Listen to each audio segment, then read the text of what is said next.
Hey, what's up, guys? I am pretty sure you should be able to hear my audio now.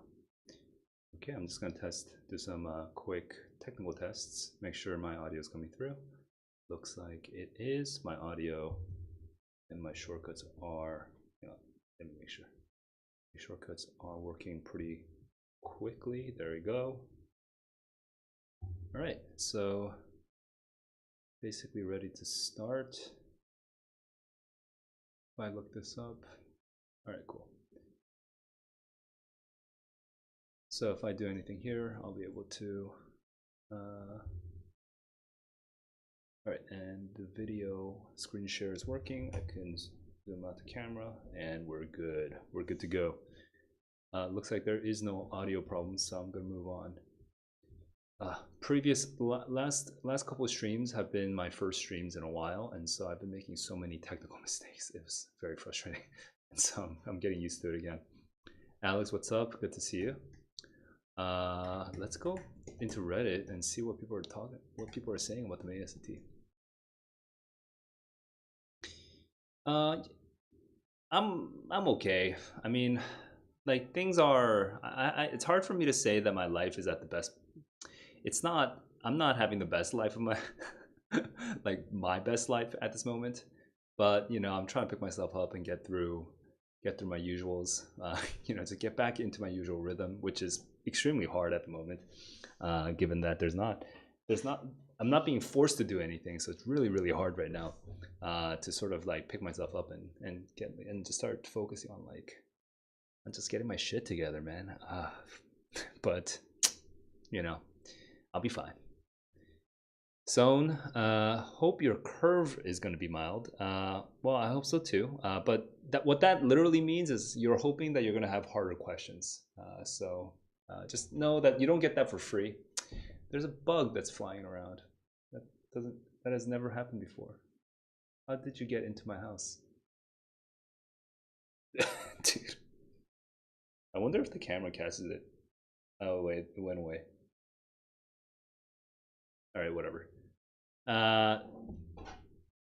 Yeah, so you don't get easier curve for free. I mean, it just doesn't happen. So you can get lucky though. You can get lucky on questions. You can get lucky on hard questions, and what that means is if you have good test taking habits, and if you are good at adapting your approach according to the difficulty level of a question, okay, if that's something that doesn't bother you, that psychologically it doesn't like bleed over.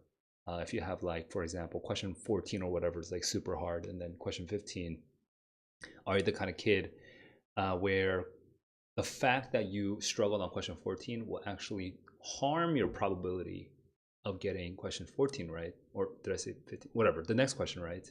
Okay, if you're the kind of kid where that blow to your confidence actually carries over into the next question, then yeah, I mean, honestly, it's better to not have a hard test.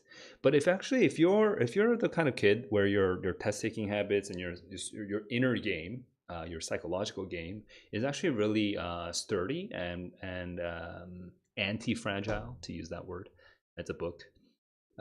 If you have that sort of resilience and adaptability, actually you do better on harder tests, no matter what your level is. Like, the fact that your confidence doesn't get dropped will be reflected on the curve, because you'll make fewer mistakes, and you'll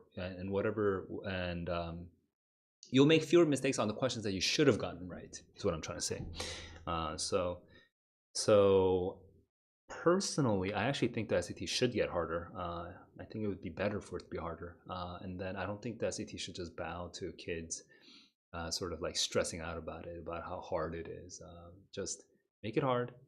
Make it very, very hard to make it way harder to get a 1600, like a lot harder to get a 1600, and then let the kids get psychologically strong. Like, let them train for it. It's obviously that benefits me, so maybe you should take my words with a grain of salt, because I actually train that kind of thing for my students. But you really, like, the SAT is a great opportunity to learn that kind of stuff. If not sports or other stuff. Literally cope harder. Well, so I have a quick question. Did you already take the March SAT and now you're like, I can't tell. Are you done right now, or are you studying for the SAT?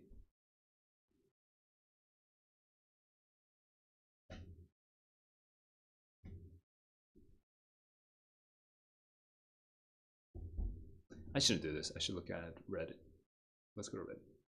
Let's go to SAT.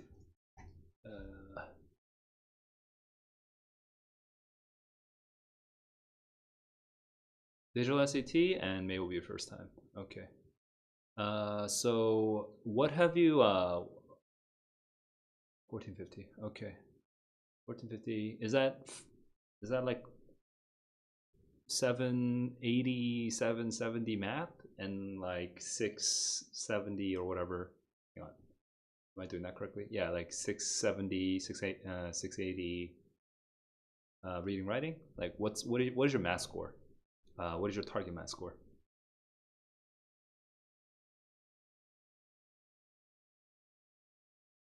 Actually, now that I think about it, I think it's really good if everyone shares their goals, because then it makes it a lot easier for. So if you're joining this chat, in fact, I want to update the text really quickly. Let me update the text in my chat, or my, like, what do you call it? My sidebar.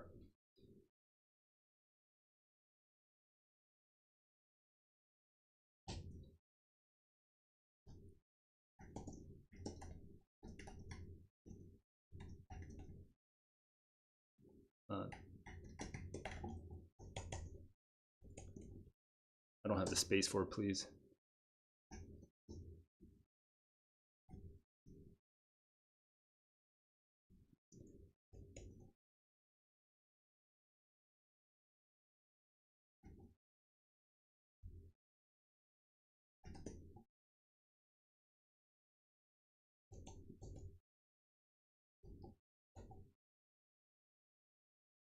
Okay. So just gonna come back to my window here. So you're actually, Sohn is gonna go for 650, 650 on the reading writing and 800 on math. Okay. Are you Vietnamese? Is that like, that looks like a Vietnamese? That must be a Vietnamese name. Okay. 650 on reading writing. How have you been? How have you been scoring on the on the uh, on the practice tests?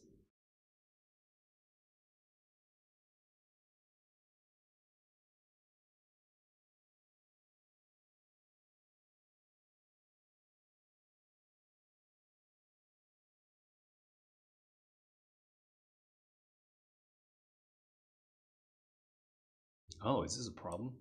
That's annoying.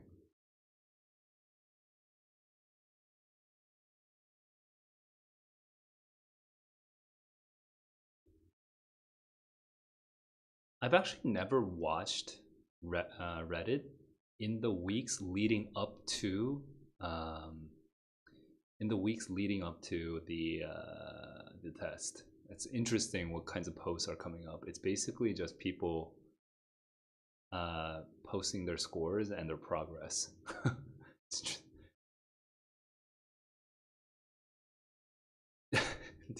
These are such low effort posts, and dude, yeah. Um, oh, you're XD. Okay. Good to see you here.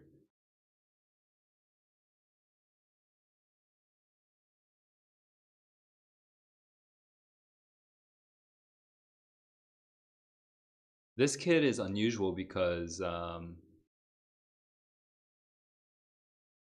he must be, or he or she must be American, and they're almost equally balanced. Oh, dude, that sucks pretty hard though. Every single time. This kid must not be doing a lot of whatever this student is doing. It's just not. It's not a lot of. They're not changing their strategy enough. Is probably what's happening, because you shouldn't be getting the same score 5 months later. Now that said, incidentally, you would see more of a change if the tests were harder, like, because then you can actually measure your progress better when you actually have harder questions. But when the test just keeps getting, when the test stays easy, it's just hard to, like, it's hard to, like, measure. Kirtan, what's up? How accurate is Khan Academy course review? Course review. I don't know. I would say course review is probably not accurate as a, or it's not reliable as a predicting mechanism. So I would say uh, don't rely on that. Use the Blue Book and just take one practice test at first. Okay. It's 3 weeks left, so actually now you should be fairly comfortable moving into like taking one Blue Book test per week and just measuring your progress. But like let's say if it was like 3 weeks ago, then I would have had to just do practice test number one or whatever on Blue Book, and then save it, and then maybe like the week before the test, try practice test number one again and see what has changed. You will still fuzzily remember some questions, but generally speaking, you'll probably have forgotten a lot of them. 6 weeks is not that long of a time, so it's the earlier you can do the diagnosis, that's better.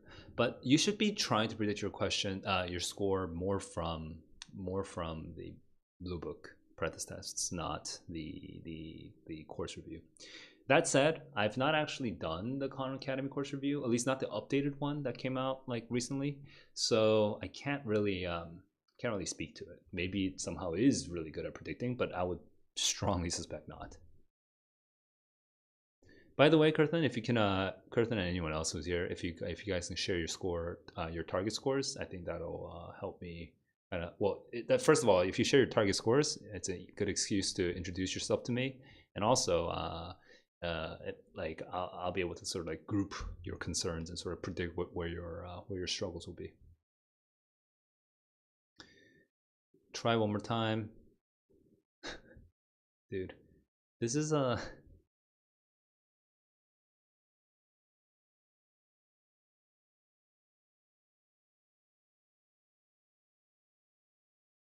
Dude, it's really 1490 and 1500 is not meaningfully different. I mean, really, what you want to see is growth. You want to see the student growing, and we're not really seeing that. So that's I don't honestly. I think the super score thing is such a silly concept, and I don't know. I'm just like kind of like this. I'm a boomer at this point. I just kind of wish the SAT were more like the old SAT. It's just like fewer. I don't know, like if something feels scummy about the way things are being done now, that everything's easier. There's way more people who are getting 1600s. Then you do this super scoring thing and a test optional thing. Something feels scummy about it all, and I don't really know how to express that feeling. But it's just like it's not. I don't know. Something's wrong to me about this. I don't know what else I could say about it. 1500 plus, Kirtan.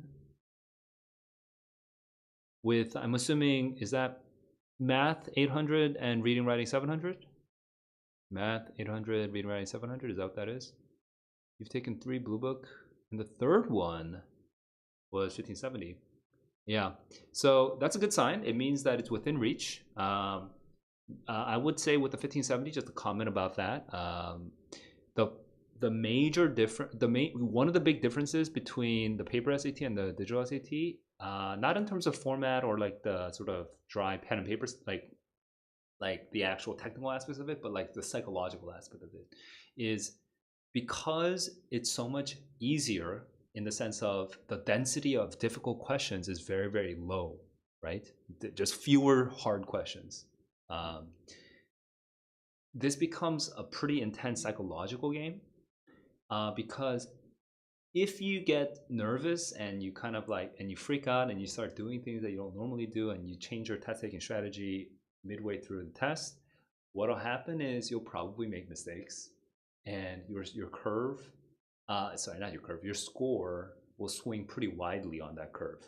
So unlike the paper SAT, where there was a high density of hard questions like always. So as long as you took a couple, like if you took like 10 practice SAT, if you solved 10 QASs, I mean, you'll kind of get over that feeling of like, okay, there's a lot of hard questions.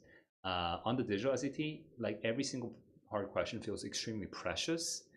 And so as a result, the any given Blue Book practice test score that you get, it's really like plus or minus 40, plus or minus 50. It's like this, the range is extreme because it really depends on how you perform psychologically on that day. So it's really good. It's for you if you've already proven to yourself that you're capable of getting a 700 or above on the reading writing. I would focus more on like I don't know how I would do that. Like I know how I would do it because I know how to read myself like psychologically, and I know all the techniques that I use. So I can share some of that today. But like if I were just some random student, um, like how would I even work on my inner game? Um, like that's a whole thing that I feel like if anything, if you're an athlete, you'd be more well versed in it compared to the regular student. Um, trying to think of like the easiest way of like approaching this topic. I'm gonna put that on hold. But anyway, yeah, working on having steady, reliable, or repeatable and adaptable is the phrase that I used in that previous YouTube video. Repeatable and adaptable approach to test taking. Like making sure you have that is going to be super crucial. Test innovators. Test innovators. I don't know anything about them, so I'd have to look into them, and so I will. But I want to read some of these Reddit. I want to see how the kids are coping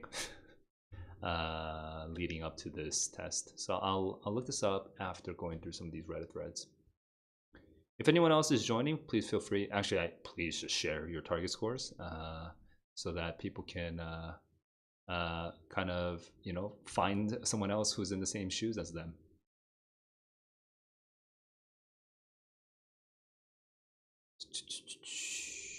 Okay, so I already kind of read this one.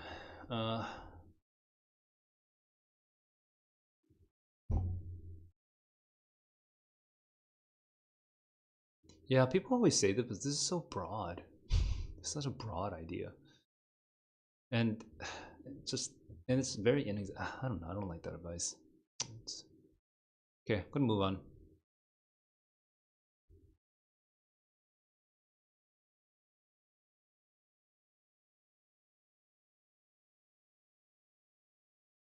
What is Papara card? I'm gonna guess India. Nope. Turkey. Huh. I know we have some Turkish students in the Discord server. I don't know if any of you Turkish kids are in the chat right now, but have you guys had this problem?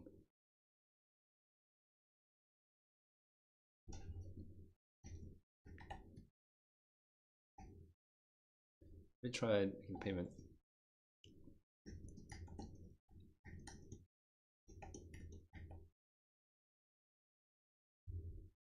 This should not generally be a problem. Like usually the device is not the problem. It's usually the server side. It's some sort of server side issue.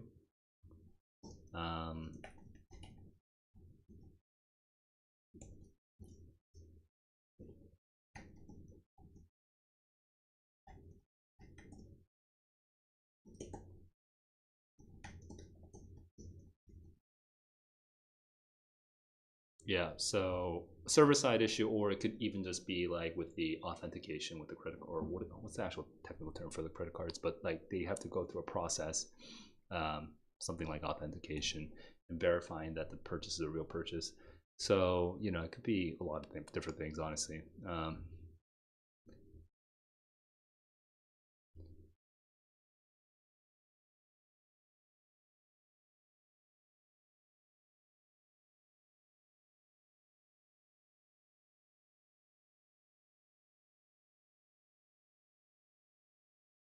Wait, is this the same person? No, it's not the same person. It's very similar. Uh-huh.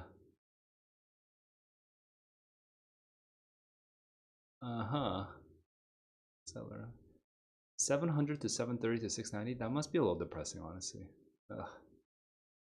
These students they're not going up. They're not going up. That's not good. Like I wonder if universities complain about how coachable the SAT is, quote unquote.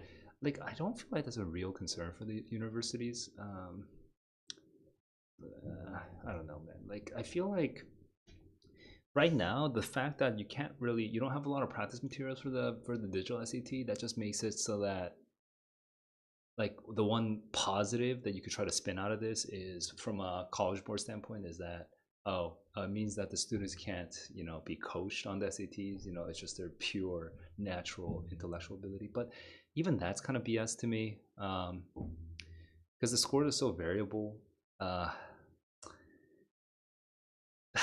don't know, man. Just doesn't seem something feels off with the way that the SAT is going. Okay, I'm looking at Test Invaders, and I'll see what I've never seen this before. They're gonna make me sign up, huh?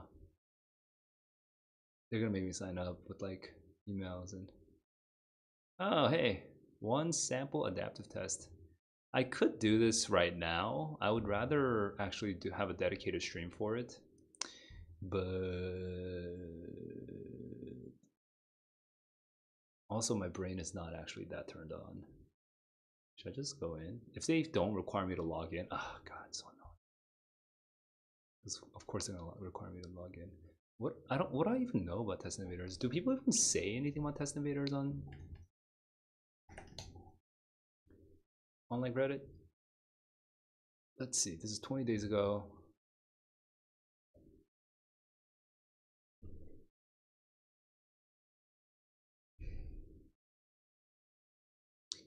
Kaplan Baron don't release their guides until August. I wonder where they heard this. I didn't know about this.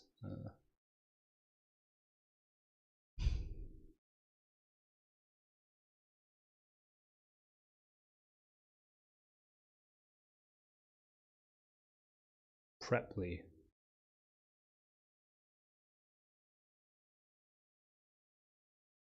Well, I guess that's a thing.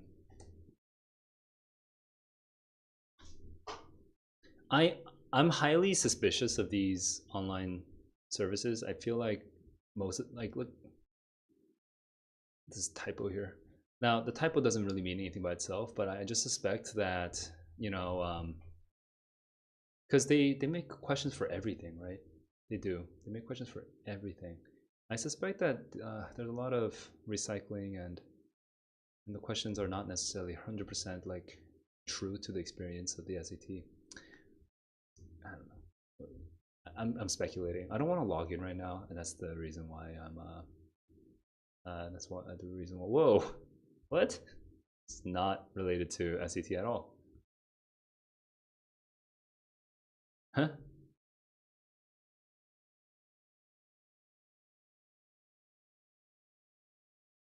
Download Preply.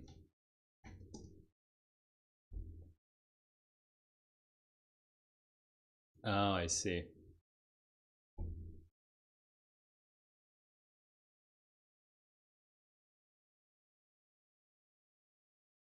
This is such a low key. Oh, right. It's her app. Okay. I wonder what the should I download? I don't want to make all these logins just to see the questions. Okay, well, not on stream. Yo, you guys are not asking any questions. Or sharing your target scores. So I'm just gonna keep dicking around for a little bit, but we'll see how long I last. My stamina is definitely not increasing over time.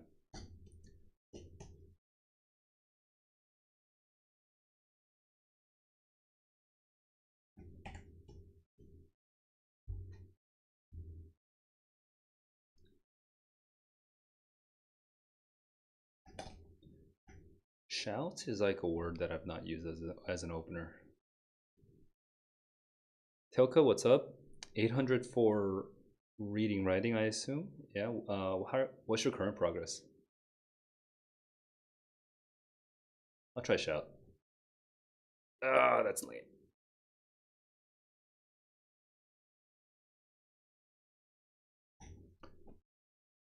C is N more common or is C more common? P is not common.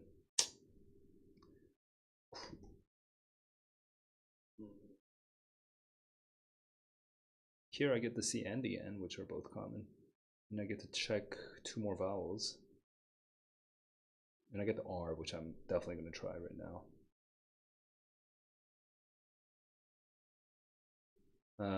Access, just Google Test Innovators and you can make a login. You're so afraid of vocab questions. I wonder if we can talk about that. Saren, before I get, because like people have different fears with vocab questions depending on what level they are. Can you tell me what your reading writing test target score is and where you currently are? I have a N, an O, and A now. That's pretty good. So it could be like an orange, right? But oops, but no R. Oh, no. I have the ON here. So it could be alone, along. It could be along. Actually, I'm going to try I'm going to go for it. Along. Agony. Wow. Yeah. That was actually a little faster than usual. I'm trying to keep my 3s above my 4s. So close.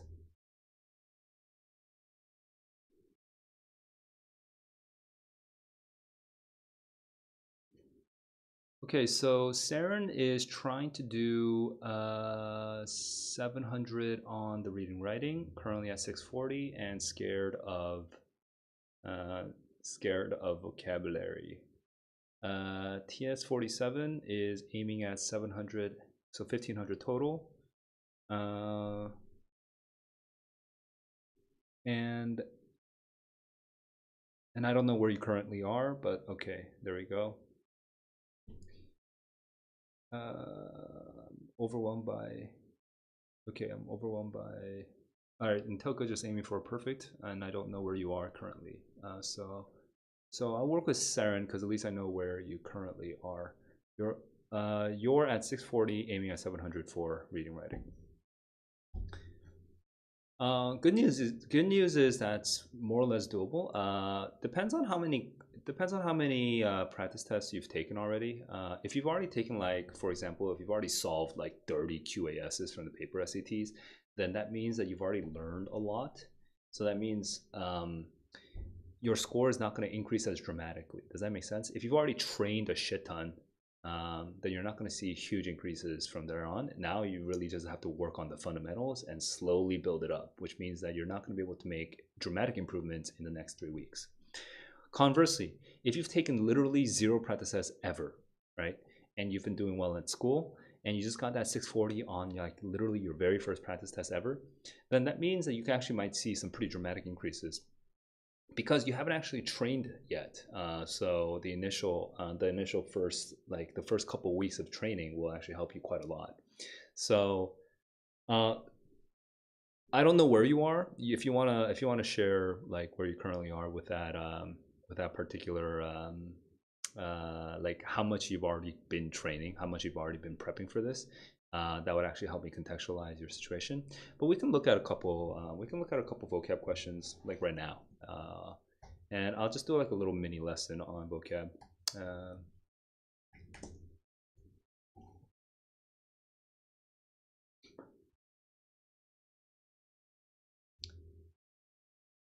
So let's actually go for a hard one right away.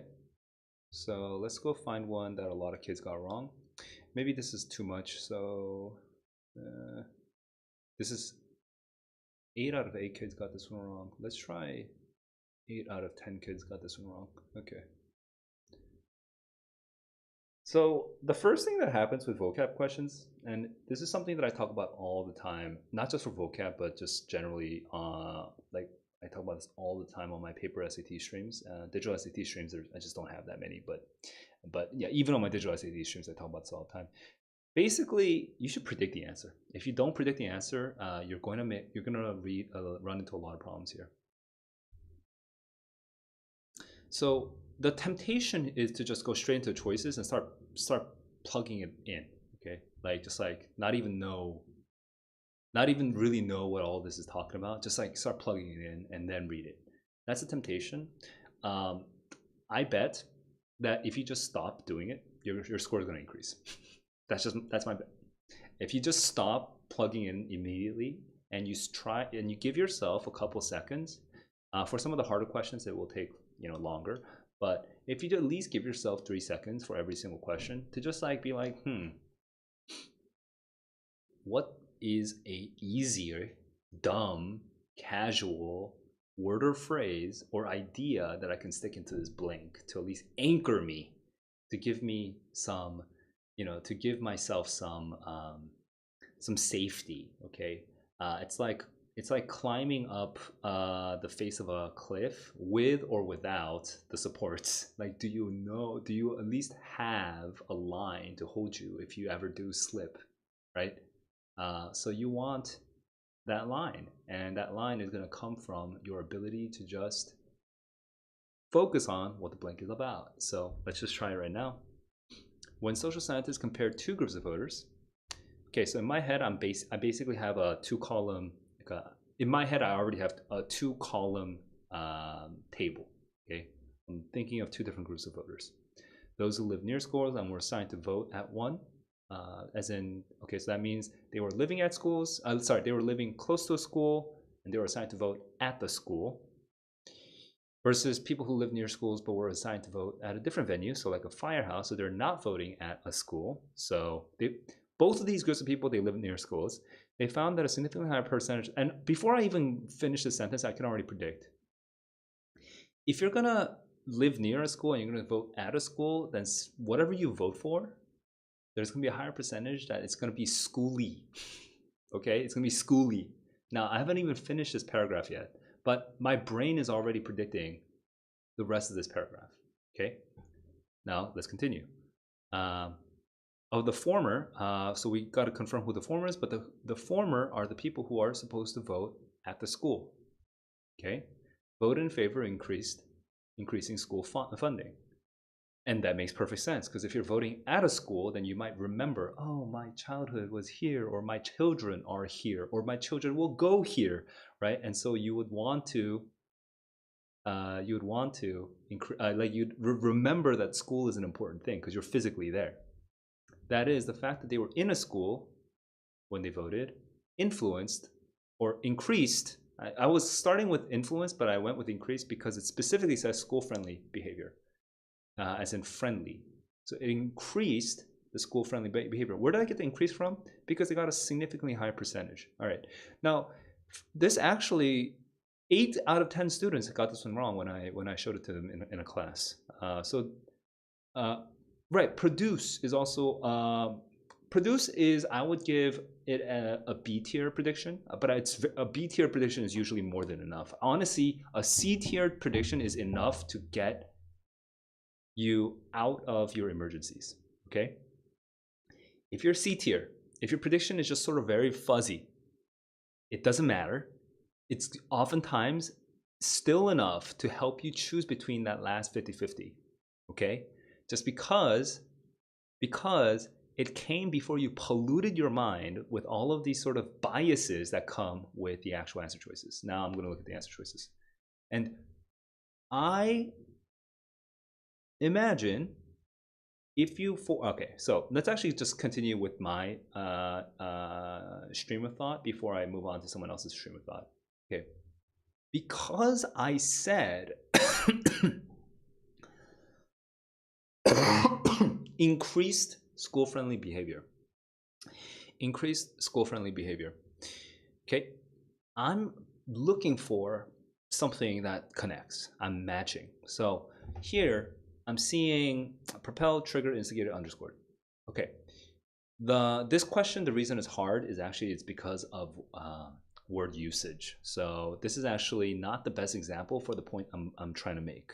Now that I look at it, it's clear that this is not the best example for the whole point about prediction. Okay, because here, even if you do predict well, your ability to get this one correct will depend a lot on your familiarity with the ways that these words are used.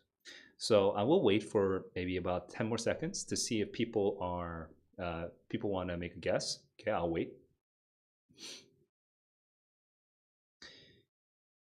Right now, in your head, you should be thinking something about increasing this school-friendly behavior.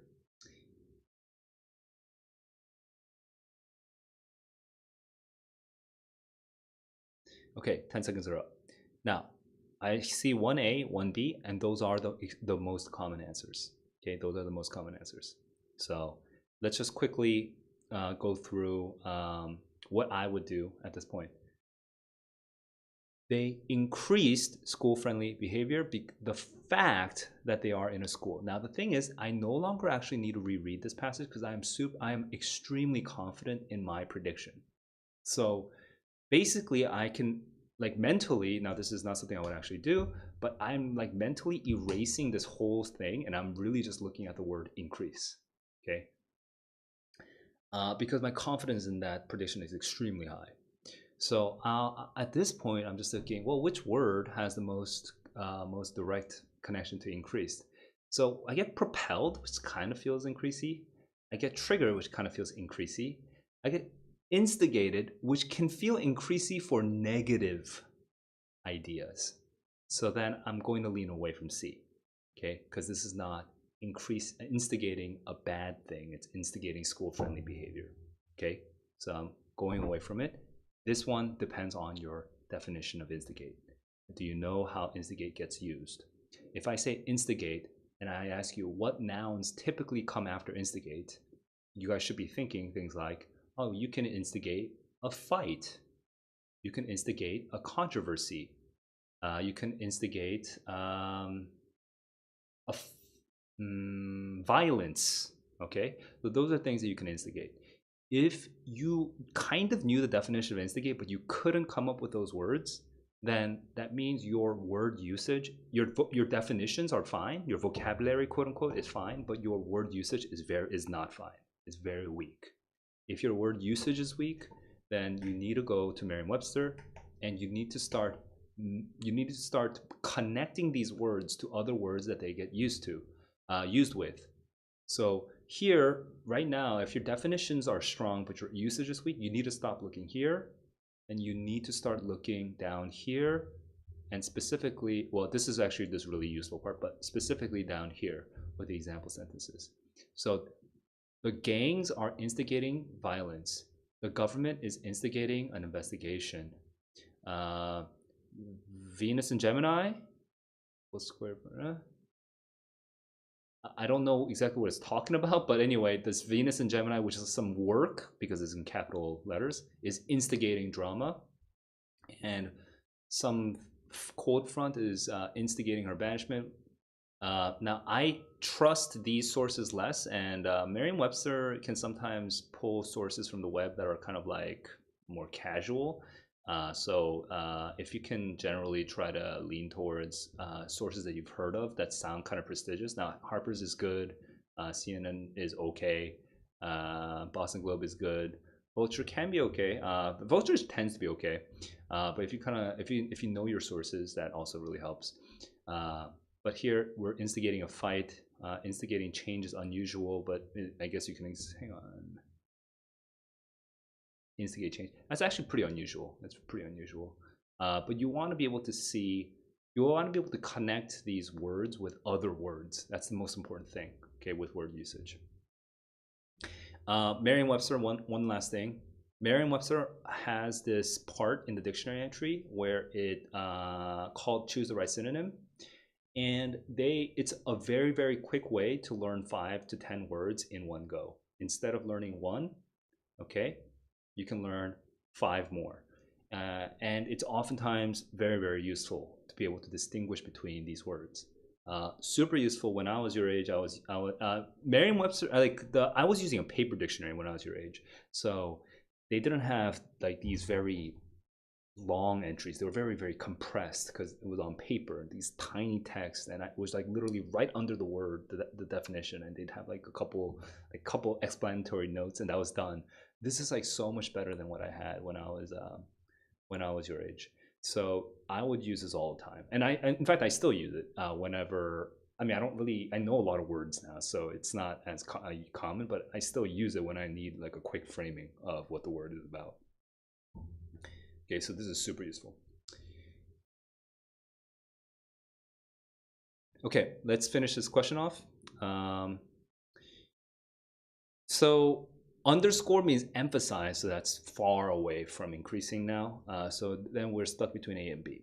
Okay, now at this point, we're still, if you're between A and B and you made a prediction of increasing, you honestly are, and if you're aiming at 750 or below, you already won. You're done. Now you can't choose between A and B. It's fine. As long as you're aiming below 750, you already won, because this question is not aimed at you. It's aimed at people who are aiming at 800. Okay, so if you are aiming at 750, you better not waste 2 more minutes agonizing about propelling versus triggering. So which one's closer to increase? Do not waste that time. Okay, because all of the kids who are going to get at 800, they're going to take about 10 more seconds and they're going to be done. Whereas you, who are not even aiming at 800, you're going to take 2 more minutes and you're going to get it wrong. Okay, it's going to be a massive waste of time. This is the most important thing. Is your test taking repeatable and adaptable? When you see a boss that is too powerful for you, do you realize that it's too powerful for you, that you should actually turn tail and you should go and farm some of the creeps? Or are you going to be stubborn about this and spend 2 minutes on the boss and just die? This is super important. At this point, if you predict it increased, you're stuck between A and B, you don't know the difference in the usage of it, you should just guess and move on. Okay? And maybe if you are trained in guessing and moving on, you'll actually finish the section with 4 minutes left so that you can come back to this if this feels achievable. If you suddenly remembered the difference between propelling and triggering, right? If you suddenly remembered it, later on as you're finishing the rest of this test, okay? But the correct answer here, the correct behavior here, to use that word, is to predict the word increase over here, and then to be stuck between A and B, and then you're done. That's it. That's what you're supposed to do if you're under 750, okay? If you're under 70, that is what you're supposed to do. Now, if you are aiming at 800, this is what you're supposed to do. Increase school-friendly behavior. I see propelled. I see triggered. Fuck. They both sound kind of like they work, because like it's propelling the behavior and it's triggering the behavior. Let me just double check. So you can double check. What's the subject of this sentence again? The fact that they were in a school when they voted. Okay, what's the object? Okay, this is the behavior. So being in a school increases the behavior. All right, that makes sense to me. Being in school propels the behavior. Being in school triggers the behavior. They both make sense to me. What am I supposed to do? Okay, propel. What kinds of things do we normally propel, and what kinds of things normally propel? So you have to start thinking, what is the word, or what are the words that usually get used as a subject and the object of propelling? Okay, now I'll wait for 10 seconds. You guys can think about it.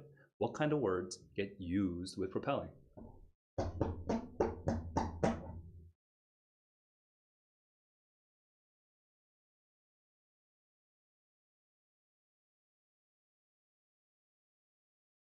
Okay, 10 seconds are up. Let's look at Merriam-Webster, so that you know I'm not just sort of BSing you guys. To drive forward, okay, so we can quickly look at the definition if we want. To drive forward with the force that imparts motion, okay?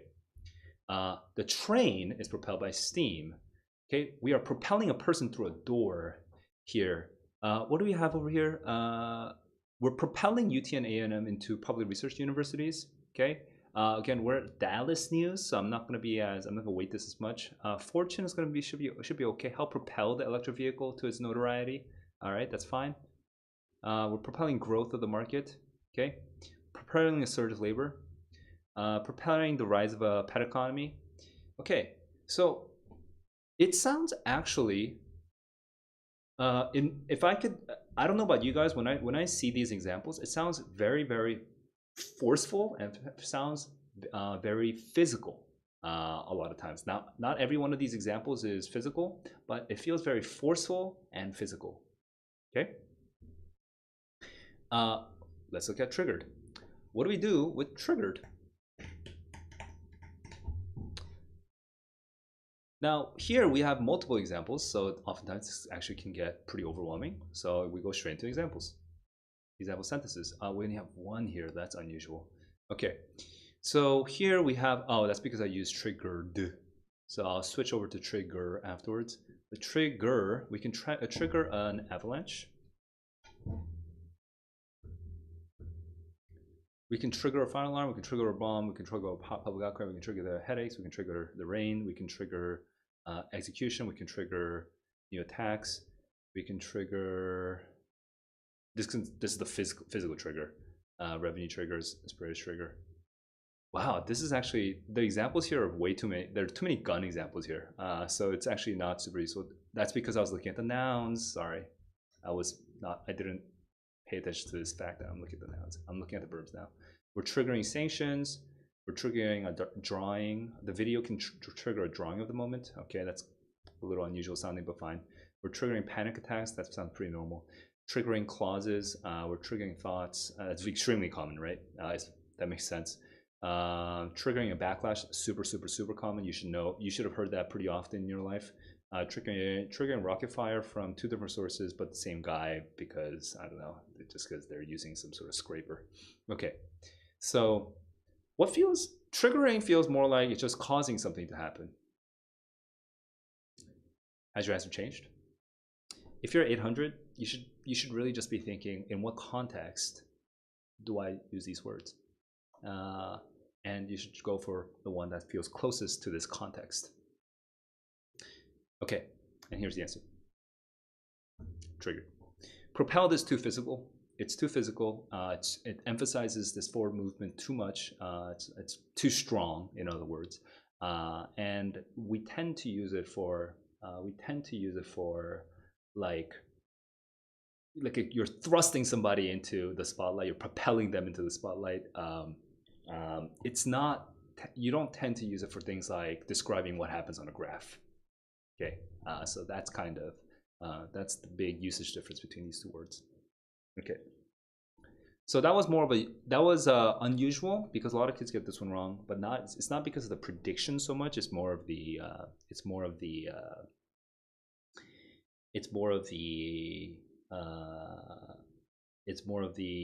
word usage issues that you guys have, because you guys don't study word usage, because you think that is good enough to just know a single synonym for every single word, and like, oh, I know that word because I have one synonym for this word, that means I know that word. No, you don't know that word. You know a single synonym for that word. You don't know how to use the word. You don't know where it normally gets you. You don't know where it sounds natural. You don't know where it sounds unnatural. You don't know if it's a common word. You don't know if it's an uncommon word. If you don't know any of that, you don't know the word. like if you know a single synonym, like if for example, if you just know that abstruse means difficult, do you know the word? Have you ever written the word abstruse in your life? Like, do you know, when somebody uses the word abstruse, can you tell if they're using it right or wrong? If you can't, it doesn't matter whether you know that it means quote unquote difficult. Like, if you have no idea if the usage of the word abstruse when you hear it is actually right or wrong, then you don't know the word. And a lot of you think you know the word. A lot of you guys think you know the word, but you don't, because you don't know how it's used. Okay, so for usage, look at Merriam-Webster. Look at vocabulary.com is also really good. Vocabulary.com is actually better for finding examples. I'll actually just do quickly abstruse. So vocabulary.com, you can also see a bunch of example sentences on the right side over here. Okay, and you could even filter by business if you want, for example. Right, abstruse signs malice, quite abstruse, news, okay, or just all sources and then just like flip through them. Okay, I assume ChatGPT is going to be okay for this, so I can actually try it right now. Give me examples of the word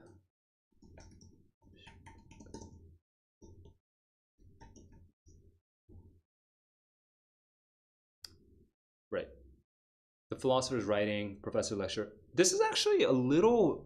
I actually think, from what I've just seen so far between vocabulary.com and ChatGPT, I actually think this is better because it tends to get used for writing abstruse. So these are kind of the classic ways of using the word abstruse. This might change what I teach kids. ChatGPT is better. So on this one example, it was noticeably better than the other one. How about triggering? Okay, no, I'm not gonna get into it. Anyway, the last 10 minutes, I was only talking about word usage. Okay, I'm gonna wrap it up because I can keep going on forever because ChatGPT is super interesting. But I'm gonna stop here. Okay, that's word usage. Word usage is gonna make and break you once you are in the 700 range. Okay, and you're trying to get to 800. If you are not even at the 700 range, you're very far from 700. It's less important for you at the moment. Okay, like you should still build it up. You know, you should learn to use the words that you learn. Okay, but it's not going to make a huge difference in your SAT score in 3 weeks. Okay, so that's my comment on word usage. Now let's see if I can find. Let me see if I can find. Well, first let me just read the comments in the meanwhile because there were a couple comments. Joined late. Target score 740. 740 for reading writing, and that's Egg Dog. Egg, welcome to the stream. Writing questions wrong. TS47 earlier. Did you share the? Oh yeah, you said you're going for 700. Instead of reading, you're getting writing questions wrong. TS47, by the way, are you an American student or are you a international student? And are you? And did you grow up reading a lot of books? Oh no, you said digital SAT, so you're an international student. Okay, did you grow up reading a lot of books? I'm just gonna wait for your answer, TS47, for that question before I come back to answer you.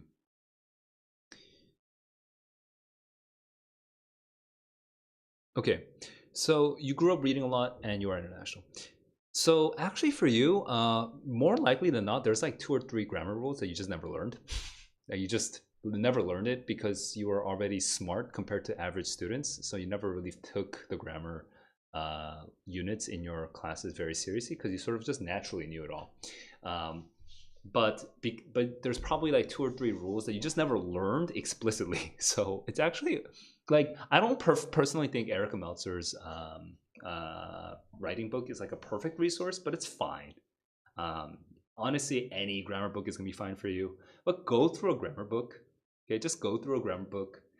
Skip all the parts where you like when you read it you're bored because you already know it. You know, focus more on like whether you can get the answers right in the like. If you come to like an obvious chapter, then skip the chapter for a second, go straight to the questions, and then solve the questions. And then if you feel like you're actually struggling on the questions, then go back and read the chapter. Okay, something like that. But just get through the grammar, and once you fail, like we don't know what hole you have. Is it dangling modifiers? Is it subject verb agreement for some reason? Like is what like I don't know where your hole is, but you probably have a couple of random holes if you grew up reading a lot, but you just never formally studied grammar. Okay, so fill in those holes. Find the holes and fill in the holes, and just use any grammar book, and Erica Meltzer is a popular one.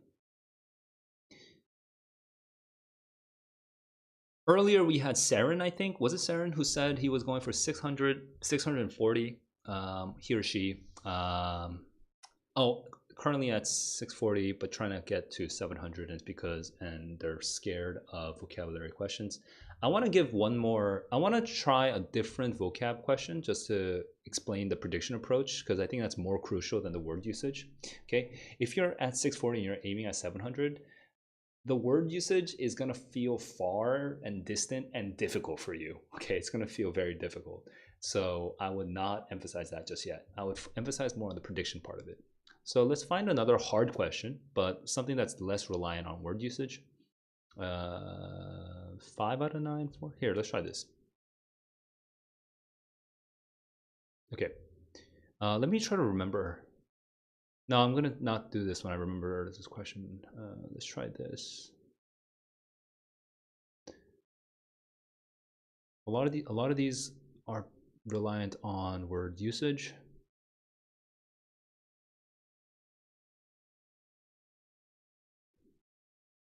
Okay, this one's interesting. I'm gonna go with this one.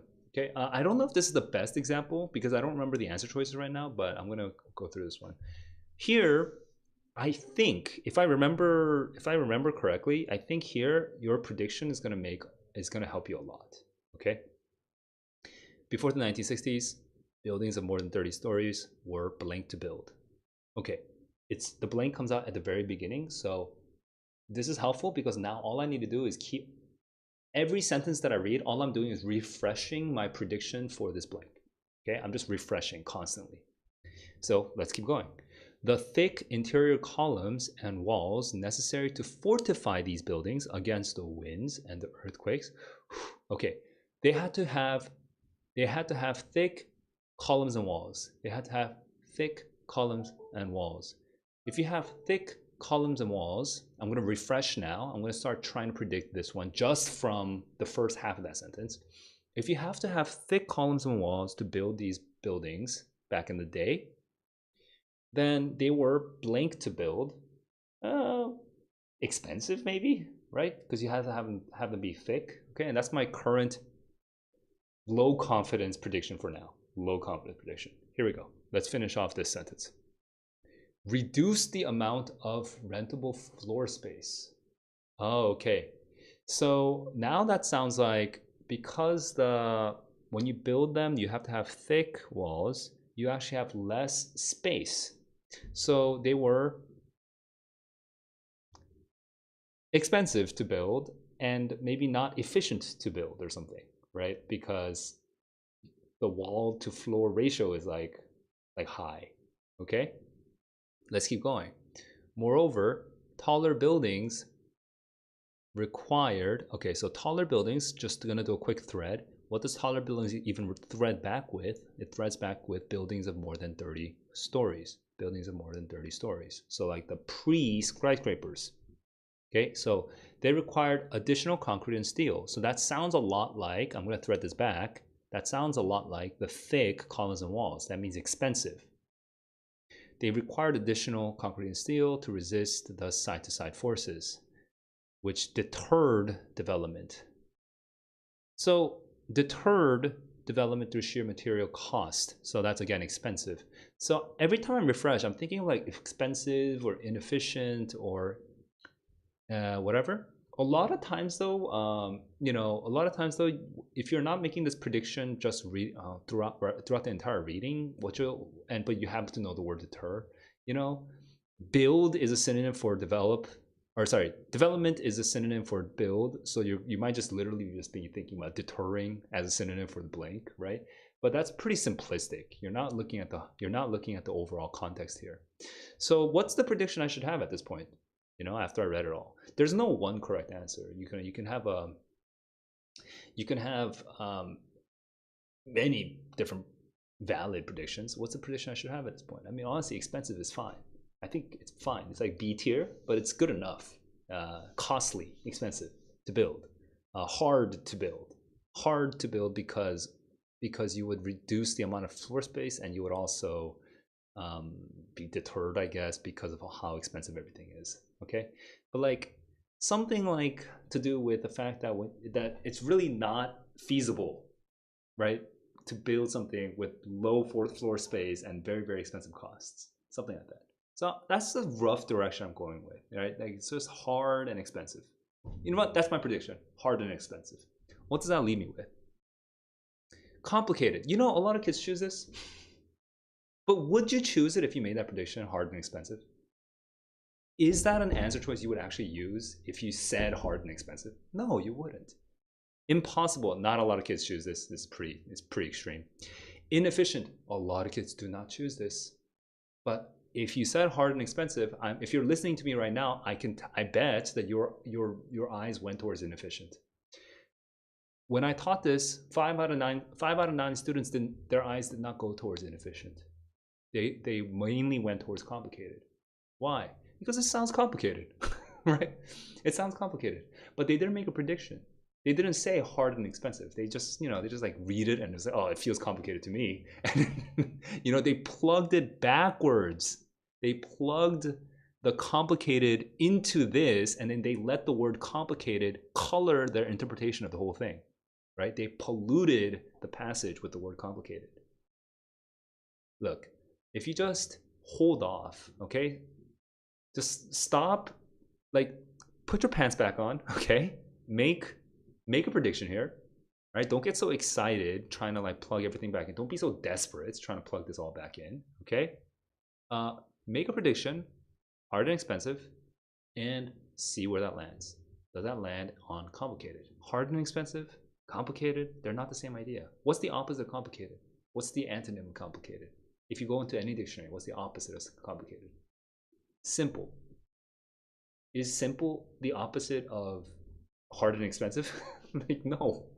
Okay, so this is not the choice that you should be making.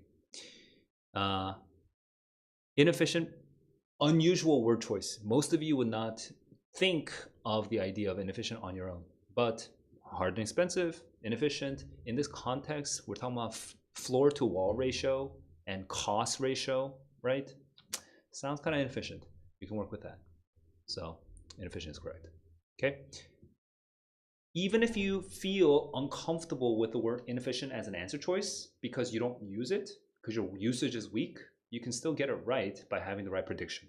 Okay, and that's the point that I'm trying to make today.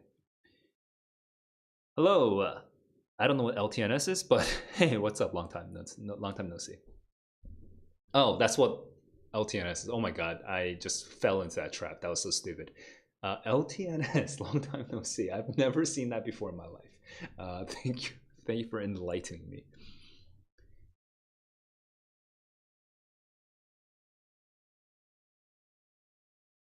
Okay, so I see no other questions. If you are studying for the May SAT, you can find study partners. But if you want to find study partners, I strongly recommend sharing your target scores and your current score, because it'll help you guys find people who are more similar to each other. Okay, so that's it for now. I'm gonna start digging around because I don't see a lot of questions. Let's move on to spelling. Spelling bee time.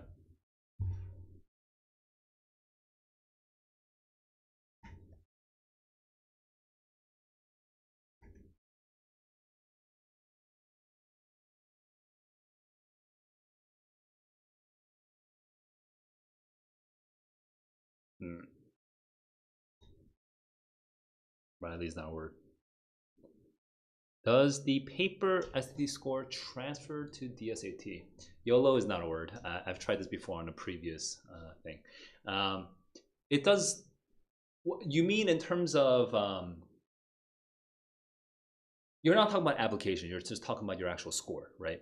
Like, does your paper SAT score predict the digital SAT score? Kind of. Okay.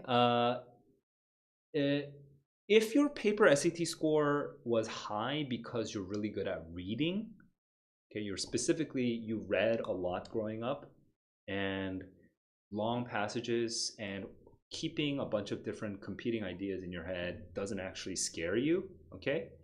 You're okay with like reading and if you know my terminology, mapping the passage, right? And that's the main reason why your score is so high. But you know, you're weak. You're kind of weaker on grammar. You're kind of weaker on math, and like really specific logical inferences and stuff like that. That's kind of harder for you, right? It's the reason that your score was mainly just high on the paper SAT was because you're good at mapping the passage. Actually, on the digital SAT, you're probably gonna do a little worse. You're probably gonna do worse because that whole skill is no longer being utilized. Okay, you don't need to map the passage anymore. You just need to have good grammar, good vocabulary, good logical inference skills, and good quantitative skills. That said, most kids who are good at mapping the passage also tend to be really good at all the other skills because they grew up reading a lot of books. So they're usually pretty smart. So if your logical inference skills and your quantitative skills are like let's say you're a science kid, right? If you read a lot growing up, but you actually read a lot of science and nonfiction kind of things, like sort of argumentative things, or like kind of like, you know, like you think about hypotheses and when an argument is valid or not, and that's just something you just did growing up, you'll be fine on the digital SAT. You might even be OP on the digital SAT because that's the kind of thing that the digital SAT specifically focuses on more compared to the paper SAT. So my general prediction is that I don't have enough of a sample size to actually say this confidently, but my prediction was, okay, before the SAT, the digital SAT this March, my prediction was that generally kids who are strong on science would see a minor boost on the digital SAT score compared to the paper SAT score, and kids who are pretty strong on like literature and like and just like sort of general reading, okay, they just on just general reading, but they're not necessarily like they're not scientific thinkers all the time, they would see a minor handicap on the digital SAT. So that was my prediction. It feels kind of correct, my prediction, but it's hard to verify because I don't have enough data to prove it, because people's scores are just extremely variable. They go up and down on the digital SAT. So that actually leads me to the other big difference with the digital SAT. The digital SAT has a smaller concentration of difficult questions, okay? There are still difficult questions on the digital SAT. It's not like suddenly all the questions are easy now. There are some difficult questions, but there's much fewer. And because there's such few difficult questions, your score can vary pretty widely, because you're just not allowed to make a mistake on any one of them. like if you want a good score. So the like on any given day, depending on your condition and your test taking, you know, you could like go up and down on the scale pretty widely. That was also true to some extent on the paper SAT, but it's more extreme on the digital SAT. Hang on. So module 1 and 2 is, wait, so WTK, I'm confused. Are you in Korea? I forget. You're in Korea, yeah? Drool. Okay, and you are gonna take the digital SAT, and you're taking it in May. So before I continue to respond, can you share your target score and your current progress? Okay, so you're not taking it in May. Okay, so I'm gonna WTK. You're the only one asking me questions at the moment, but if people start asking me more questions, I'm gonna focus more on the kids who are actually taking the May SAT, because you can look up kind of the difference between module 1 and module 2 on your own pretty quickly when you actually need that information. If you're not taking the May SAT, I can appreciate why you don't really know the difference. But let me get to Eggdog first, and I'll swing back to you if there's no other questions. Did I do Wild yet? No, I did do Wild. Okay. Wildy? Wiley? Did I do Wiley already? Okay. So Eggdog, were those previous writing examples of DSAT questions? Is that what they look like? Examples. Writing examples? Are you talking about this? Eggdog, if you're talking about this, this is from my digital SAT question bank, which is free, but you need to go into my Discord server to get access to it. And I've been intending to make this gated, like you need to use your email to access this. I've been intending to do that for some time, but I've just been lazy. So right now you can access it for free without any login whatsoever. So you have to come into the Discord server for it though, just because I'm being a little bit secretive about this because of issues. Okay, I've had some issues with this, so I want to avoid publicizing it too much. TS47 says, I've heard of people scoring 1500 plus on practice tests and then bombing and testing. Yeah, so that goes back to what I constantly talk about with repeatable, adaptable test taking on YouTube. Look, stop panicking on test day. Define a repeatable, adaptable order of operations for SAT. Rose, oh, okay, good to see you. This particular video was actually aimed at the paper SAT, but the principle's the same. Okay. So this is gonna look a little overwhelming, but basically, if you really want to stabilize your score for the real test day, you need to stabilize. Okay, you can't stabilize a score. A score is just the output; it's not the input. Okay. The input is not intelligence. Okay, the input is not answers. Okay, I mean it is the answers are part of the input, but there's actually something that happens as you are producing the answers that you're going to input. Those are also part of the input. Okay, what you need to do is you need to look at all your inputs and you need to regularize them. You need to put them into an actual system that's predictable, because you're going to use them over and over and over and over again. That you're not going to change the way that you input, or you're not going to change all your inputs, I mean. Okay, so if you go into the specific details of this, I'm basically just creating a flowchart for like what you do at any given moment. Okay, when you are looking at a question, first you read the question stem. All right, can you predict the answer? Okay, if you can predict the answer, then what do? Then you go on to scanning the answer. Hang on, is this? Okay, this is probably, I'll probably update this if I were to do this again, now that it's been like half a year, I'd probably update this graphic a little bit. But anyway, then you go into scanning the answer choices, and after scanning the answer choices, well, what do, right? So you have to like kind of turn like your intelligence can, when you're taking a diagnostic and you've gotten like 750 before, it means that you're intelligent enough to get a 750. It doesn't mean that you're going to get a 750 on the on test day. But how can you increase the probability that you will still actually get a 750 on test day? By having the same approach and committing to that approach and being confident in that approach, so that on test day, if suddenly one of the passages is like really hard, or if you get 3 really hard questions in a row, that suddenly you're not going to start panicking and destroying the way that you normally take the test and start experimenting with a totally new approach to the test just because of panic, right? That you're gonna still do the same thing. That's the most important part. Okay, so have a repeatable and adaptable order of operations. That's what I talk about. Okay, just approach hard questions in the same way. Approach medium hard questions in the same way. Approach easy questions in the same way. Approach them all at the appropriate level of difficulty. Approach them all the same way, and investigate yourself. Like, think about what you actually did. Like, why did I choose B though? Right? D is the correct answer. I know why D is correct now in retrospect, but like, why did I choose B? And what was the step that I took that led me towards B? And what was that one step that I could change that would have led me towards D, right?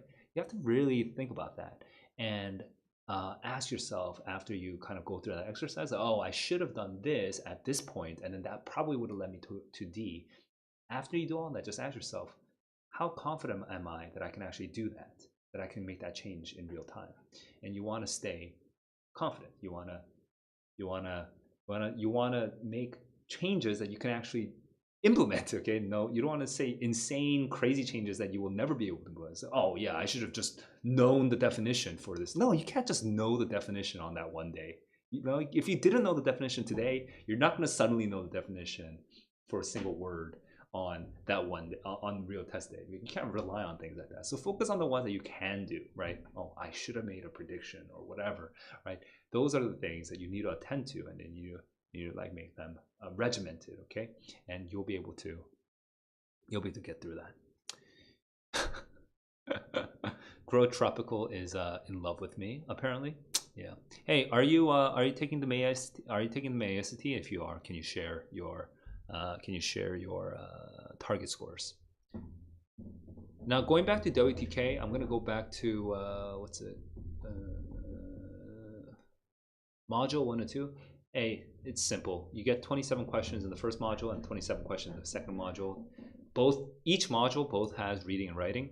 Okay, but module 2, if you do module 1 well, then module 2 will be harder than module 1. If you bomb module 1, then module 2 will be easier than module 1. That's basically what those two are. Wish there was a good way to document your mistakes on reading, like with math. So yeah, I mean, the first thing to do is to write timestamps, and also then the other thing to do is to write your confidence level. So whenever I take a test, or whenever I coach a student on a practice test, you know, I just have the very first thing I do is I just have them write. Like seriously, just look. It takes you like 1.5 extra seconds. Just when you circle B, right next to B, just write H, M, or L, high, medium, or low. And high, medium, low means high confidence, medium confidence, and low confidence. Okay? Just write, circle B, write H, and then after that, write the timestamp. So it's a 32-minute countdown, right? So like if it's the very first question and it took you 30 seconds, then it should say 31:30. Okay. So that is the initial that's the initial step towards increasing your understanding of what was going on in your head at that time. Okay, so that even if you look back on it like 2 days later, then you can come back to question one. You chose B with high confidence, and it took you 30 seconds, right? Then that will help you remember what was going on in your head, because it wasn't B, it was C actually when you got the very first question wrong right out the gate, right? And so now it's like, wait, 30 seconds. Oh, I was rushing on this one. I should have, look, this password is actually kind of hard now that I see it again. Why did I rush this one so much, right? Like you can actually talk to yourself about this. You talk to your past self about this if you actually write down that timestamp. But if you don't, and if you don't write down the timestamp, you don't write down the confidence, you just literally you just come back to the page 2 days later and it's like there's a B that's circled and it's like, why the fuck did I choose B? Like you have no idea why you chose it. There's no way to, yeah. Then there's no way to improve. There's no way to improve because you don't even know why you made the wrong choice.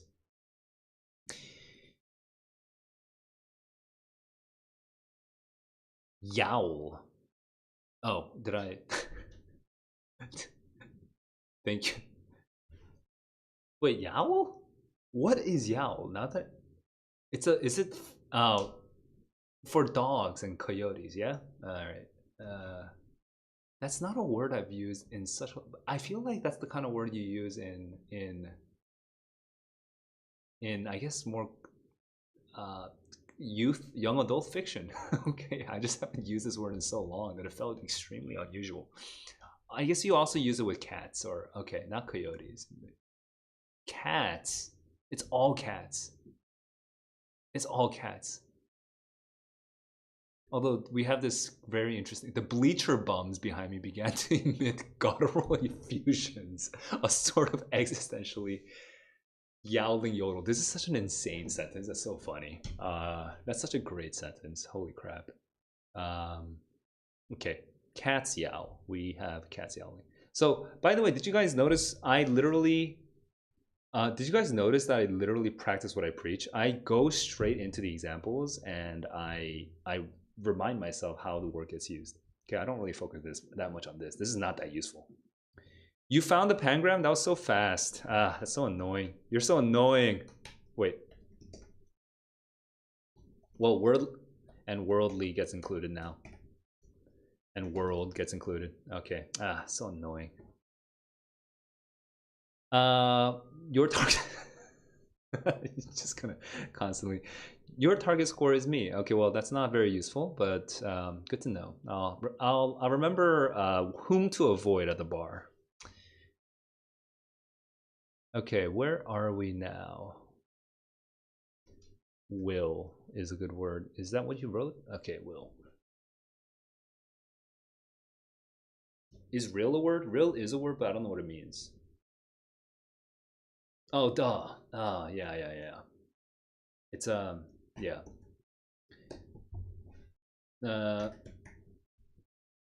When do you get?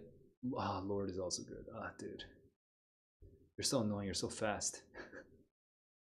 On the moon surface. That's interesting. Did I? I feel like I vaguely remember this. I vaguely remember this.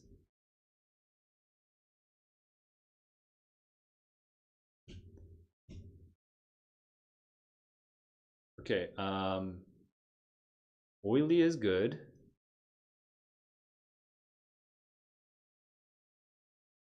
Do we have foil, doyle, royal? Royal is good. We got Lord. Lord D is not a word, but Lord. Okay, it is a word. It's an exclamation, and then we have lordly, which is the word that you wrote. Love doesn't work, and romance doesn't work, bro. And by the way, it will never work. Idol, idol is good. Idol, idol is good. All right. So, is anyone else? Uh, is anyone else struggling with their study plan for the May SAT? Because you should, before the trolls take over, you should you should share your target score. Also, I'm not trying to make this a video, a word game office hour session. I'm just doing it for kicks and shits and giggles.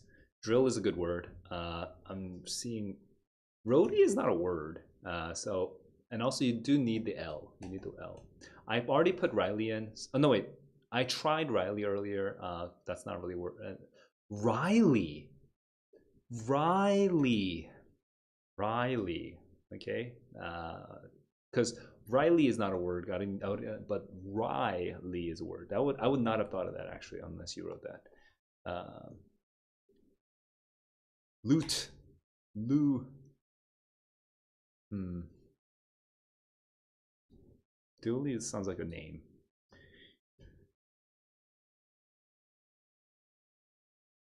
Dude. You are misreading the situation, my man. Do we have Yodel? We're so close to Yodel.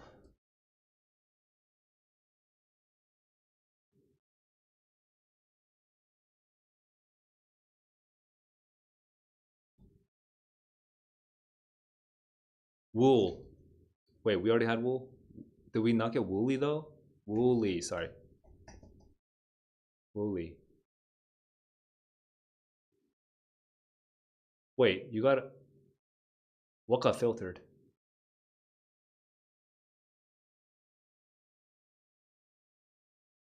This gets filtered. I don't know what is this? I don't know what you're talking.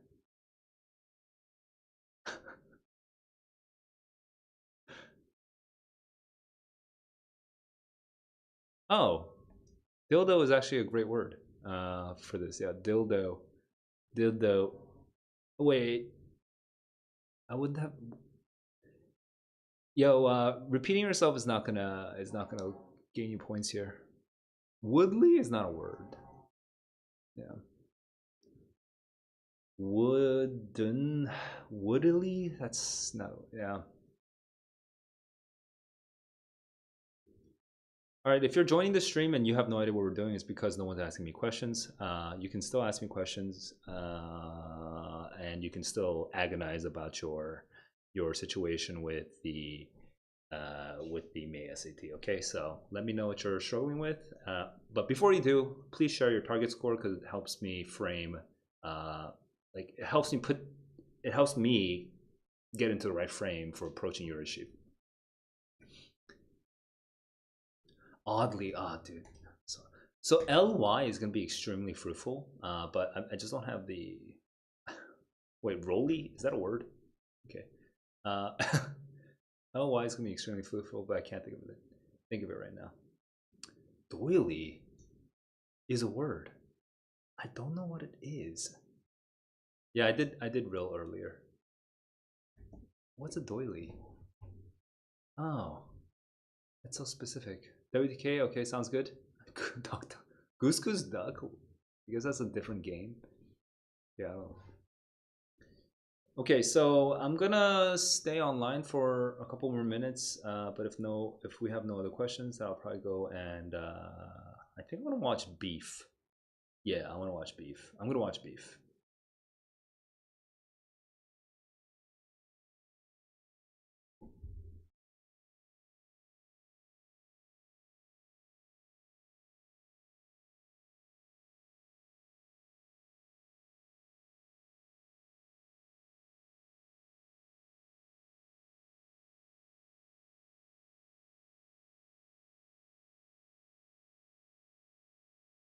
Oh my god, dude, that's such a good word. You're killing me, man. You're getting me. You're getting every freaking word. I think out of 27, you got like 15. Rowdily is so good. That's another pangram. You got both pangram, or at least 2 out of 2 pangrams so far.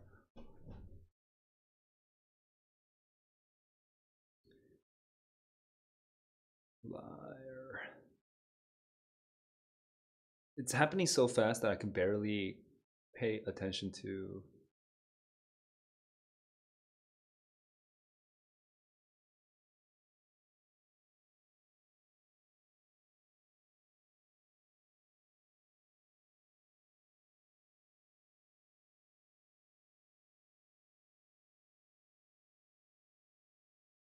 We got Dolly.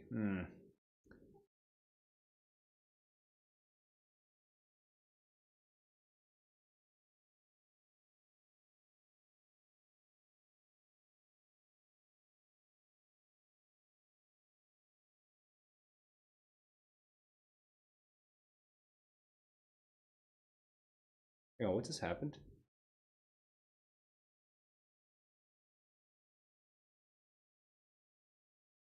Quick question: did my stream just crash? Okay, no, it didn't. Right? I had a. I had a.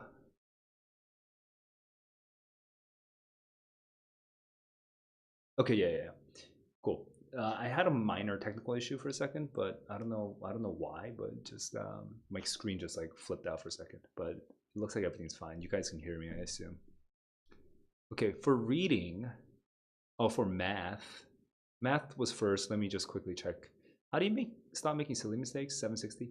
Look, I am not a math tutor, so I will not be able to tell you in any detail. But I think that the idea of having a repeatable, adaptable approach, repeatable in the sense that you don't change your approach like willy nilly. Willy nilly, is willy a word? Okay, you don't change the approach like willy nilly just because you're panicking, right? You are keeping a consistent approach, right? Always. And second, it's adaptable in the sense that if a question if a question is difficult and it drops your confidence, then you also have an answer to that as well. That you're not trying to take every single type of question, like the difficult questions and the easy questions, in like the same, one size fits all approach. You should be fine on the math as well. Okay, now math thankfully has a lot of concepts that you can learn, and so if you just master the concepts, generally speaking, you just do well on the math, right? But underlying the concepts, there's still the same psychological inner game that you have to play, and you can develop the consistency by being explicit about what exactly you're doing, and really analyzing how. You have to be curious not just about the mathematical concepts, you have to be curious about your own thought process. It's like, what is the thing that makes me choose this wrong answer? Like, why did I choose this? Like, you have to be curious about that. So that is, that is the beginning of developing a repeatable and adaptable test taking approach. And that should apply to math as well. It's the same thing. Psychologically, it's the same thing. Egg Dog, honestly, for reading, you can do literature, you can do science passages, but you fail in history and social science. Egg Dog, I forget, did you share you shared your target score, yeah? But I think you did, but I don't remember anymore. I think it was pretty high. But you're also doing the, what do you call it? You're taking the paper SAT apparently. Can you just confirm that you're taking the paper SAT? Meanwhile, I'll just quickly answer George. What benefits do a near perfect SAT score for me becoming a multimillionaire? Close to. I mean, hey, you're increasing options. Okay, you can be a multimillionaire doing things that have nothing to do with your verbal and quantitative reasoning. Okay, you can be a millionaire just by running a massive construction business. That's fine. Right, you can do it. You can be a multimillionaire by being kind of an Elon Musky engineer who tends to build stuff out And you can be a multimillionaire by just buying equity in someone else's startup that you met at college. Okay, so there's many ways of becoming multimillionaire, and the SAT score is only relevant to some of those ways. But I think if I made a defense for the SAT score and your um, without being academic about it, because there is academic literature on like how the SAT score is correlated with the IQ and everything is also correlated with like adult income and blah blah. But okay, forget all the statistics. Just focus on becoming a multimillionaire. Um, Look, if you get a good enough score to get into an interesting school where you can meet people and you don't even necessarily need to graduate, but you can meet good people there, hey, then that's what the SAT score served to do. It served to help you meet more people so that you can have more opportunities to try to be a millionaire. Because you oftentimes it's hard to be a millionaire on your own. You know, you oftentimes you're doing it with partners or with connections. You knew somebody and you can sell your product to that first person, and that first person was your college roommate, who is now a C-level at some sort of startup, whatever, right? Like there's many ways around it. But being surrounded by good people, good, intelligent, motivated, ambitious people, that is just a net plus always. Okay. So I think that's what the SAT is most useful for in your perspective, from someone who's in your perspective. Um, let's see, 740, 800 paper SAT. Oh, so if you're struggling on the history, Eggdog, just want to say, uh, so history, oh man, dude, it's been a while since I've talked about history passage. Give me a second. On your study plan, I would strongly recommend when you like you might not go back and reread the passages, okay, for all the other passages, but for history, I strongly recommend at least for history, if not for all the other ones, after you do the question review and you're like, oh, I get why B is B and why this answer is B. I get why it's not C, and oh, I even know what I did wrong. I should have made a prediction, but I didn't, and then this happened, and then this happened, and then I got distracted by this, and then I wasted time, right? Or like you did all of that, right? And you're done with the question review. That's fine. Now you're gonna be tempted to just like, okay, well, I've spent so much time in this test, I don't want to look at this anymore. But I strongly recommend at least go back to the history passage at least. um, it doesn't have to be, it could be a whole week later if you want, if you want to try to give yourself an opportunity to forget it, but it doesn't have to be. You can just do it the same day and just read it again and see if you can map it better. Now, Eggdog, I don't know if you understand me when I say map the passage, but it's something I talk about constantly on my QAS streams. So let me know if you know what if you let me know if you don't know what I mean, okay? I'm going to assume you do know what I mean by map the passage. But see if your map of the passage changes on the second time that you read the passage. Because the history passage is hard because you can't necessarily understand everything it's saying. But the map of the passage is not directly the same thing as understanding the passage. Okay? You can understand the purpose of a paragraph without knowing exactly what the paragraph is saying. I know you know what I mean, right? You're like, oh, this is supposed to be some sort of concession. He's like giving up an argument to the other side. I don't fucking understand what this concession is. I don't know what it's referring to. Like, I don't know how he's conceding or what exactly he's conceding, but he's conceding something, right? So see if your map gets better, because if you can not even just see, the fact that you're reading it a second time will increase your ability to actually map similar passages in the future. So go back, reread, try to build a more accurate map of the passage on the second read, and see if that helps with future history passages. So hang on. Can you please share it on the SAT Math channel? TS, I'm not sure what you're talking about, so I'm going to skip. Reading questions. How do you learn to cut out all the unnecessary info? Well, first, you can't. Wait, TS47, you're on digital SAT. Honestly, you don't really need to cut out unnecessary info that much on the digital SAT. I focus less on the negative aspect of that. The positive version of what you're saying is predict the correct answer. So if I'm looking at a passage, I am just looking for evidence for my prediction. So if I'm looking for evidence for my prediction, I'm not necessarily focusing on every single sentence.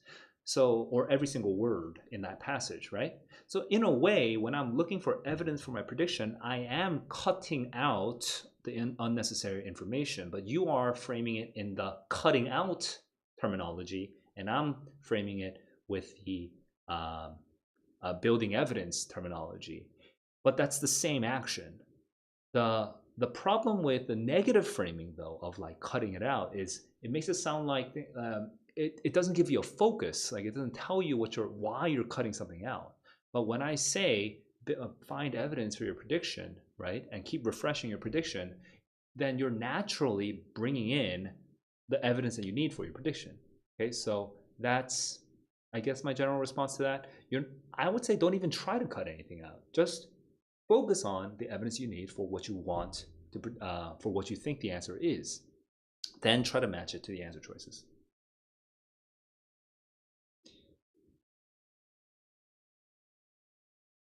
Oh, yo, yeah, Eggdog, that's gonna handicap you quite a bit because on the paper SAT, you're like you're coming, the paper SAT allows you to annotate on the paper, so you're going to a gunfight with a knife.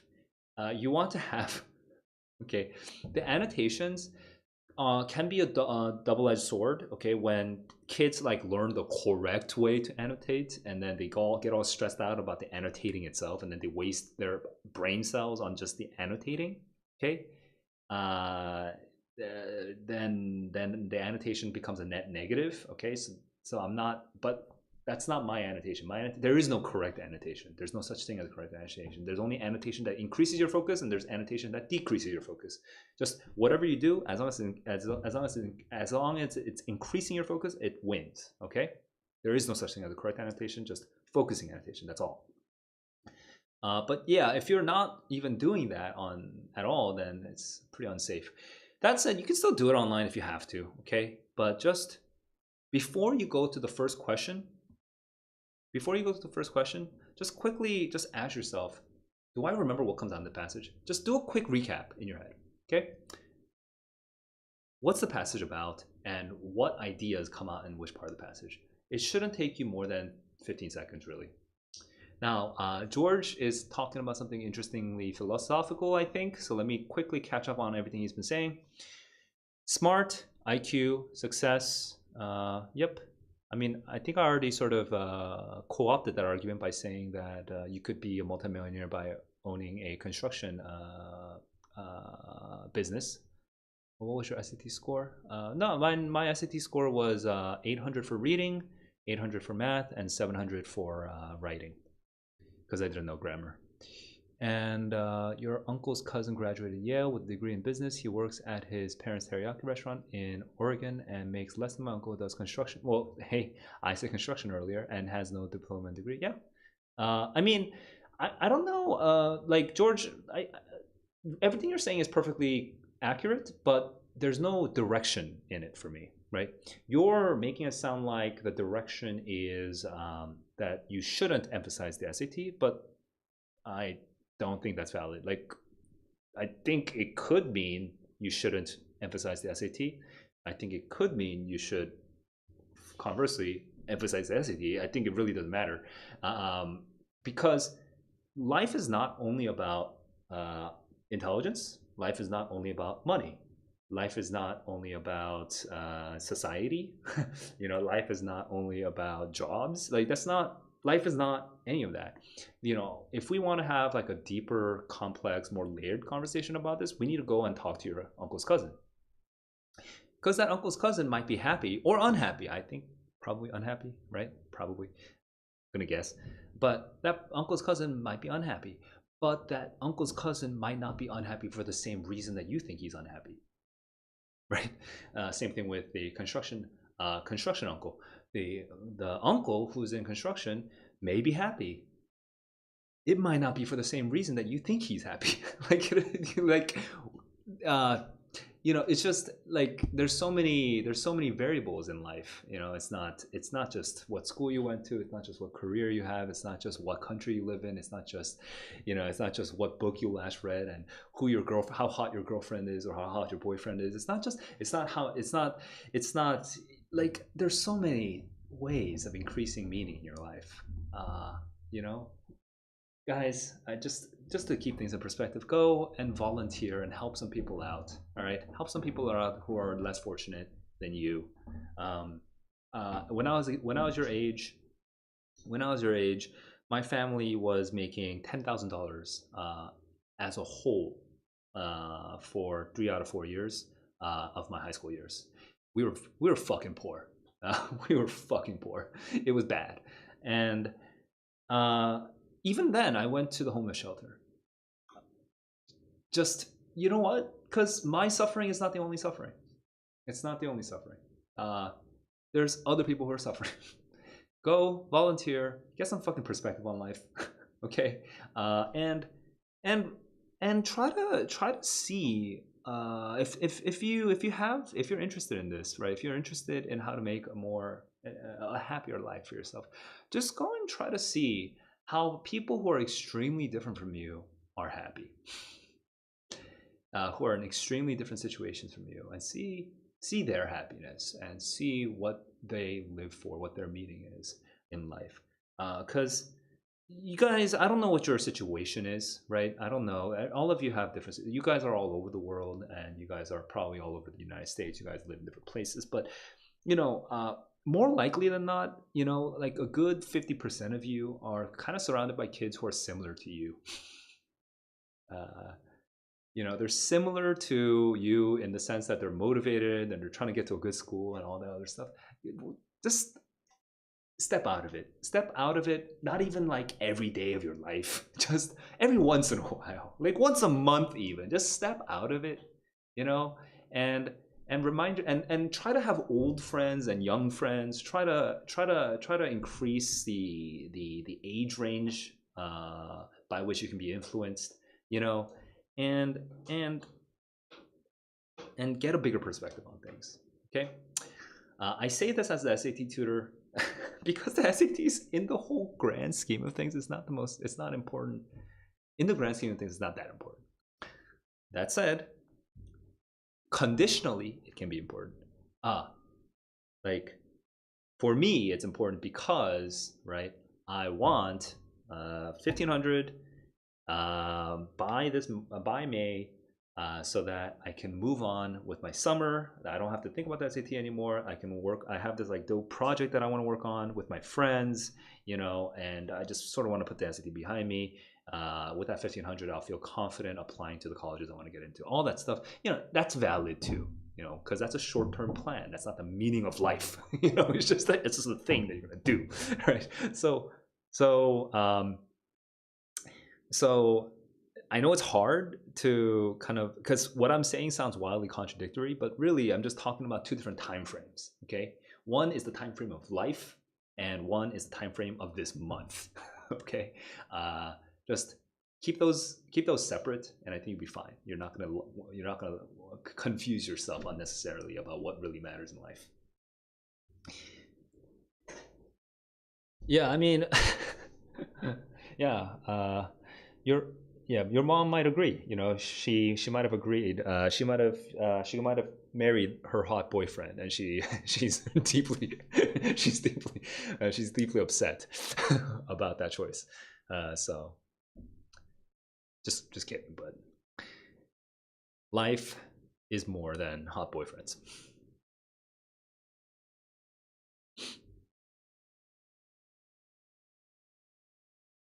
It gets really hard constantly switching between ideas every minute. You know what? The funny thing is about that idea, the brain shuts down and needs time to reboot. What really needs to shut down and time to reboot is your fucking phone. Jesus, like the phone is the thing that makes you have a million ideas per minute when you really only need one. The phone like keeps feeding you, and it's even worse when you're reading something that feels useful on the phone. The phone has when you're reading something that's like maybe intellectual or science related, or it's like a literary thing that you're reading or whatever. It's kind of vaguely literature connected, right? Or it's on Reddit and it's practical. It's about like how to build something or whatever. But it's like not something you're gonna do today. You know, it's just like this useful information that you're never gonna use. Um, the phone is like this is like the enemy of thought. It's just so bad. It's so bad, you know. So because it constantly gives you ideas, and it actually keeps you from doing anything with those ideas because it's just more ideas all the time. So be wary of your phone. Turn it off every once in a while. It's gonna be helpful for you. Pujan, what's up?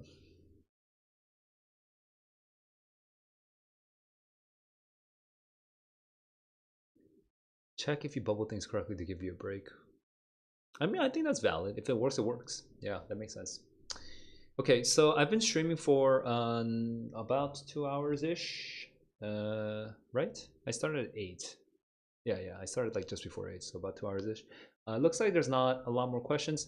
So, guys, I'm gonna go. I want to watch this Netflix show Beef because it's so good. It's so good. Most TV is so stupid. But Beef on Netflix, and most Netflix is so stupid. But Beef on Netflix made me feel feelings that I only feel when I watch older really good movies or when I read novels.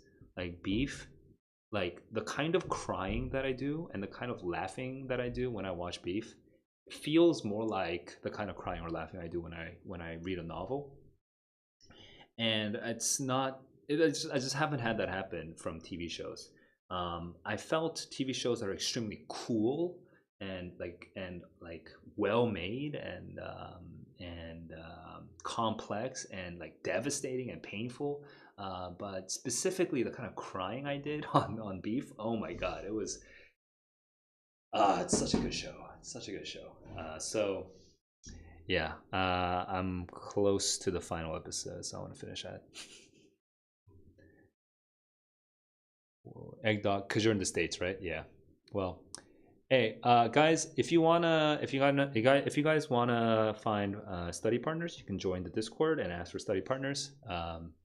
And West Coast, holy crap! What time is it? Jesus. Wait on.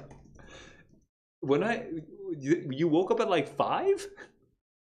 Uh, Hang on. I started at 8, so West Coast was 6 a.m. when I started. Oh, okay, that's a little less crazy, but still. Okay.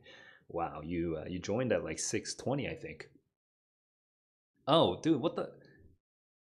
It's Saturday, so I guess it makes sense. But wow, guys, jeez, you guys are joining really. You know what? That's crazy. I'm glad I have West Coast viewers. Egg Dog George, you guys, I have not actually had chats with West Coast viewers. I've had a lot of chats with East Coast viewers, and from like my YouTube statistics, like I see that they exist. The East Coast viewers are a lot larger than you guys, but I see that you West Coast viewers exist. I've never had a chat that I've knowingly entered with West Coast viewers. So congratulations to me for having my first West Coast friends. And yeah, I'm glad I could connect to some of you guys. I was honestly, I was like thinking it was like a cultural thing that like West Coast kids just do not talk on YouTube regarding academic stuff. Like that, I was like starting to think that because it's just I've just not had a single chat until now. Anyway, good to see you guys. Egg Dog is Rose. Okay, Egg Dog is Rose. The names are so wildly different. I'm not gonna be able to remember. But anyway, got it. I'll see you guys in the next stream. Sorry, by the way, if any of you guys were waiting on my. I was supposed to stream like around 12 hours ago, but I completely missed it because I fell asleep and sorry, I crashed and I couldn't wake. I just didn't wake up in time, so I'm sorry about that. My life has honestly been kind of a mess for the last 2 months, and even though I'm getting more active and I'm kind of coming back into the rhythm, I'm still a mess right now. So thanks for understanding. I'll try to get back into a healthy rhythm as soon as possible. All right, guys, I'll see you in the next stream. Until then, keep on growing, keep on learning. I'll see you guys. Peace.